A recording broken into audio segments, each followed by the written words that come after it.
দেখি কখন তো ও দোকানে গেছে, একটু ফোনটা করি। কি করছে ও? হ্যালো, কি করছো তুমি? ও, কখন বাড়ি আসবে গো? কে, আমি? এই তো কাজ টাজ সেরে রান্না বান্না করে সবেমাত্র বসলাম। ভাবলাম তোমাকে একটু ফোন করি। হ্যাঁ, আমি তো সব রান্না করলাম, কাচলাম, ধুলাম, বাসন মাজলাম, ঘর মুছলাম, যাবতীয় কাজ আমিই করলাম। তোমার মা? তোমার মা তো সেই 1 ঘন্টা ধরে ঠাকুর বাড়িতেই বসেছিল। এই তো এলো।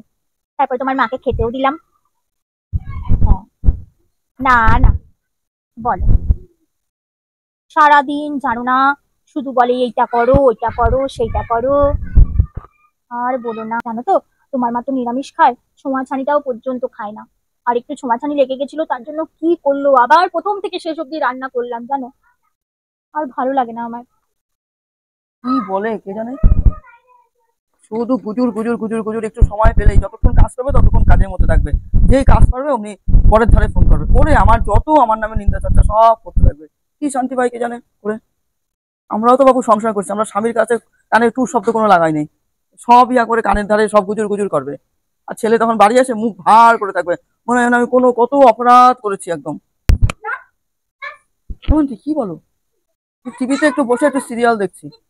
কি বলছো তুমি? সেই থেকে কাজ করেছি, এটা করেছি, সেটা করেছি। তুমি একা করো না, দুনিয়ার লোকের বউরা কাজ করে। তুমি কি একা করো নাকি সব কাজ? যতটুকু সম্ভব হয় আমি করে দিই। তুমি এরকম সবসময় এত কানের কাছে কুমন্ত্রণা দাও কেন গো তুমি? কি বলেছি আমি? কাকে বলছি? তোমার ছেলের সাথে তো কথা বলছি। না, তার ছেলের সঙ্গে গল্প করো করো ভালো কথা, কিন্তু তার সঙ্গে তো আমার নামটা জড়িয়ে আছে। আমার নামটা তুমি জড়াওনি? বললা তোমার মা, তোমার মা, তোমার মা, তোমার মা না বলে বলবা লালুর মা, লালুর মা। তাহলে শুনতে আরো ভালো লাগবে। তুমি এরকম করো কেন গো? আমি একটু কথা বলছি তোমার ছেলের সাথে, তাও তুমি আবার দরজার ফাঁক দিয়ে আবার কথাগুলো শুনছিলা। তাই আমার একটু শান্তিও নেই যে তোমার ছেলের সাথে দুদণ্ড একটু কাজটা সেরে কথা বলবো। তোমার নামে নালিশ করছিলাম না, ও জিজ্ঞাসা করছিল মা কোথায়, তাই বললাম তুমি ঠাকুর বাড়ি গেছিলে, তুমি এসেছো।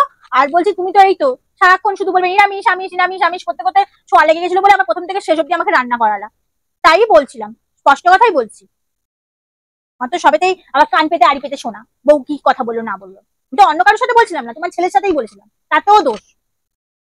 আমি কান পেতে শোনার মতন আমি সেরকম মানুষ না। আমি এখান থেকে যাচ্ছিলাম, কানে আমার আসলো তোমার মা কথাটা, তাই। তাহলে আমি কান পেতে শোনার মতন মানুষ আমি না। আমি আমার কাজ নিয়ে থাকি, আমি আমার ব্যস্ত নিয়ে থাকি। তোমার কথা আমি শুনতে যাবো কোন হিসে? আমি কোন আমার একদম দায় পড়েছে যে তোমার কথা আমি শুনবো? আমার কোনো প্রয়োজন নেই তোমার কথা শোনা। হুঁ, দুদণ্ড একটু কথা বলবো তাও শান্তি নেই, তার জন্য আমাকে আবার কথা শুনে মরতে হবে। আজ থেকে আর ফোনই করবো না ওকে। যত সব।